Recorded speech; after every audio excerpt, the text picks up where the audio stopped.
Hegel's fragment on love. But the wider this whole, that is, either the Jewish people or Christendom, extends, the more an equality of rights is transposed into an equality of dependence, as happens when the believer in cosmopolitanism comprises in his whole the entire human race. The less is dominion over objects granted to any one individual, and the less of the ruling being's favor does he enjoy. Hence, each individual loses more and more of his worth, his pretensions, and his independence. This must happen, because his worth was his share in dominion over objects. For a man without the pride of being the center of things, the end his collective whole is supreme, and being, like all other individuals, so small a part of that, he despises himself. Here there is no living union between the individual and his world. The object, severed from the subject, is dead, and the only love possible is a sort of relationship between the living subject and the dead objects by which he is surrounded.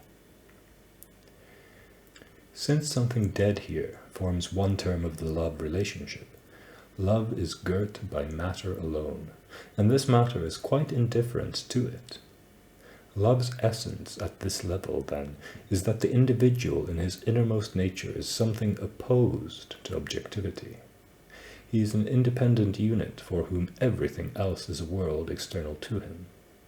That world is as eternal as he is, and, while the objects by which he is confronted change, they are never absent. They are there, and his God is there, as surely as he is here.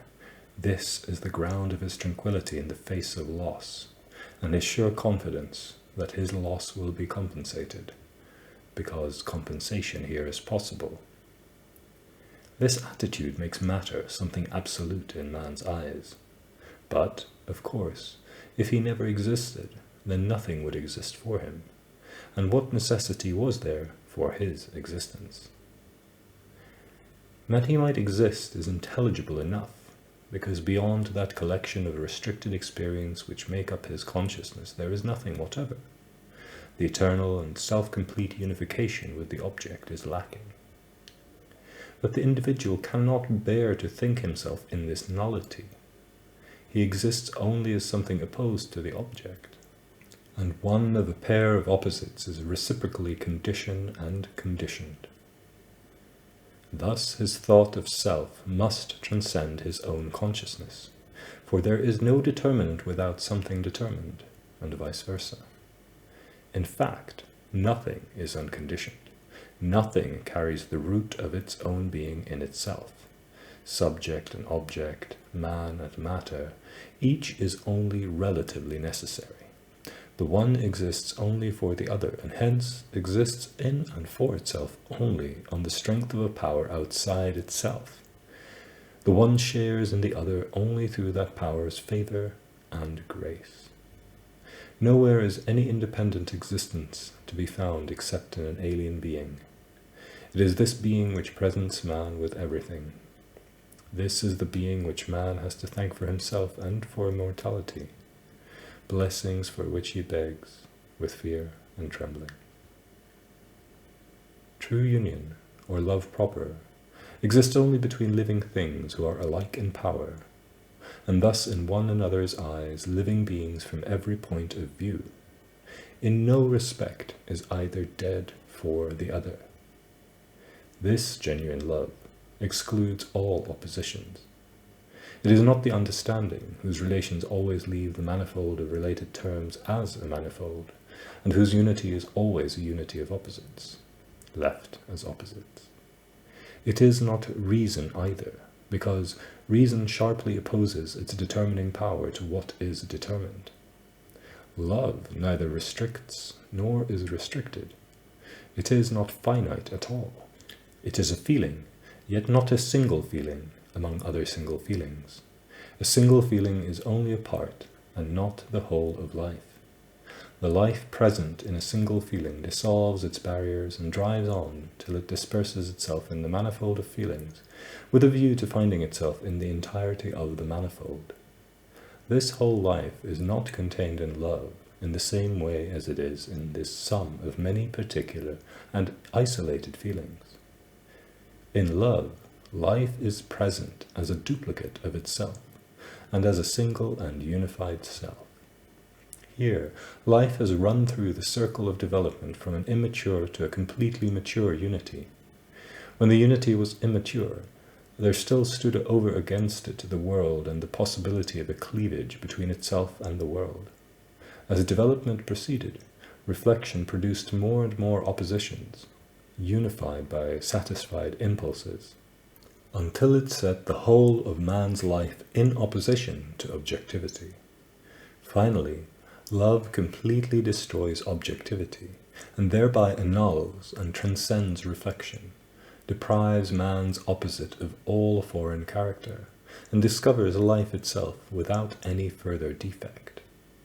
In love, the separate does still remain, but as something united, and no longer as something separate. Life in the subject senses life in the object. Since love is a sensing of something living, lovers can be distinct only insofar as they are mortal, and do not look upon this possibility of separation as if there were really a separation, or as if reality were a sort of conjunction between possibility and existence. In the lovers there is no matter. They are a living whole. To say that the lovers have an independence and a living principle peculiar to each of themselves means only that they may die, and may be separated by death. To say that salt and other minerals are part of the makeup of a plant, and that these carry in themselves their own laws governing their operation, is the judgment of external reflection, and means no more than that the plant may rot. But love strives to annul even this distinction between the lover as lover and the lover as physical organism, to annul this possibility of separation as a mere abstract possibility, to unite with itself even the mortal element within the lover, and to make it immortal. If the separable element persists in either of the lovers as something peculiarly his own before their unison is complete, it creates a difficulty for them. There is a sort of antagonism between complete surrender, or the only possible cancellation of opposition, that is, its cancellation in complete union, and a still subsisting independence.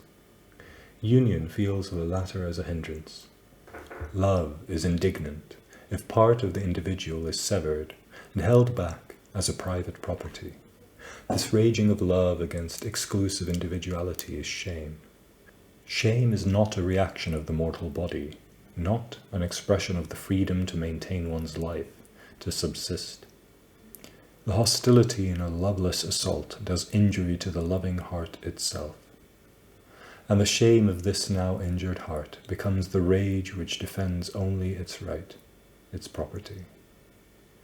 If shame, instead of being an effect of love, an effect which only takes an indignant form after encountering something hostile, were something itself by nature hostile which wanted to defend an assailable property of its own, then we would have to say that shame is most of all characteristic of tyrants, or of girls who will not yield their charms except for money, or of vain women who want to fascinate.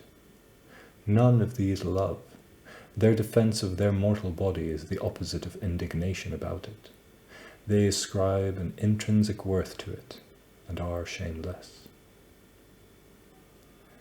A pure heart is not ashamed of love, but it is ashamed if its love is incomplete. It upbraids itself if there is some hostile power which hinders love's culmination. Shame enters only through the recollection of the body, through the presence of an exclusive personality, or the sensing of an exclusive individuality. It is not a fear for what is mortal, for what is merely one's own, but rather a fear of it, a fear which vanishes as the separable element in the lover is diminished by his love. Love is stronger than fear. It has no fear of its fear, but, led by its fear, it cancels separation, apprehensive as it is of finding opposition, which may resist it or be a fixed barrier against it. It is a mutual giving and taking. Through shyness, its gifts may be disdained. Through shyness, an opponent may not yield to its receiving. But it still tries whether hope has not deceived it, whether it still finds itself everywhere. The lover who takes is not thereby made richer than the other. He is enriched indeed, but only so much as the other is. So too the giver does not make himself poorer. By giving to the other he has at the same time, and to the same extent, enhanced his own treasure. Compare Juliet in Romeo and Juliet. My bounty is as boundless as the sea, my love as deep. The more I give to thee, the more I have. This wealth of life love acquires in the exchange of every thought, every variety of inner experience. For it seeks out difference and devises unifications ad infinitum. It turns to the whole manifold of nature in order to drink love out of every life. What in the first instance is most the individual's own is united into the whole in the lover's touch and contact. Consciousness of a separate self disappears, and all distinction between the lovers is annulled.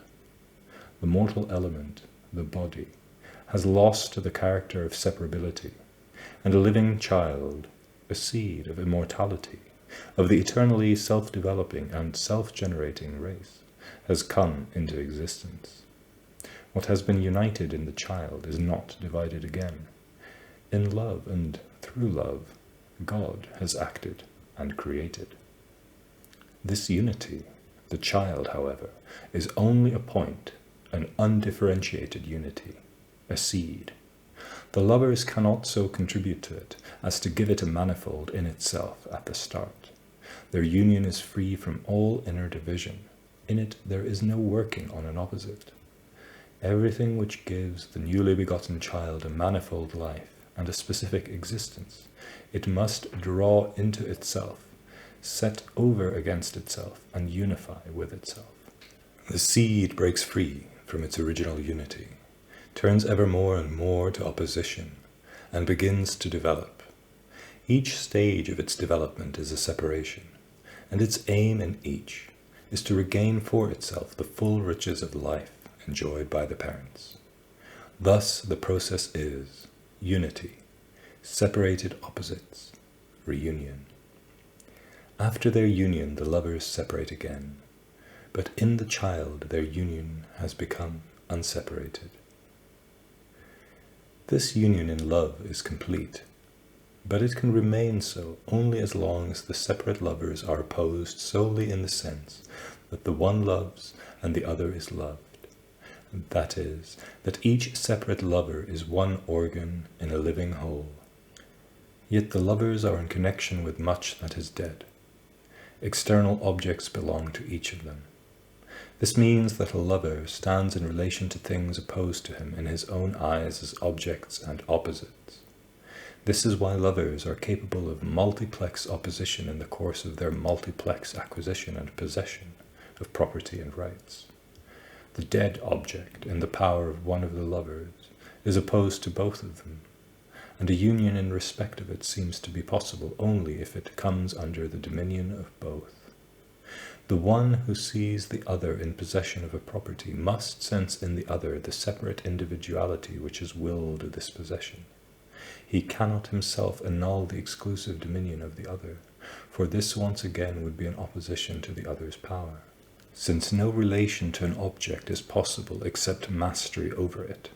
He would be opposing a mastery to the other's dominion, and would be cancelling one of the other's relationships, namely, his exclusion of others from his property. Since possession and property make up such an important part of men's life, cares and thoughts, even lovers cannot refrain from reflection on this aspect of this relation. Even if the use of property is common to both, the right to its possession would remain undecided, and the thought of this right would never be forgotten, because everything which men possess has the legal form of property. But if the possessor gives the other the same right of possession as he has himself, a Community of goods is still only the right of one or other of the two to the thing.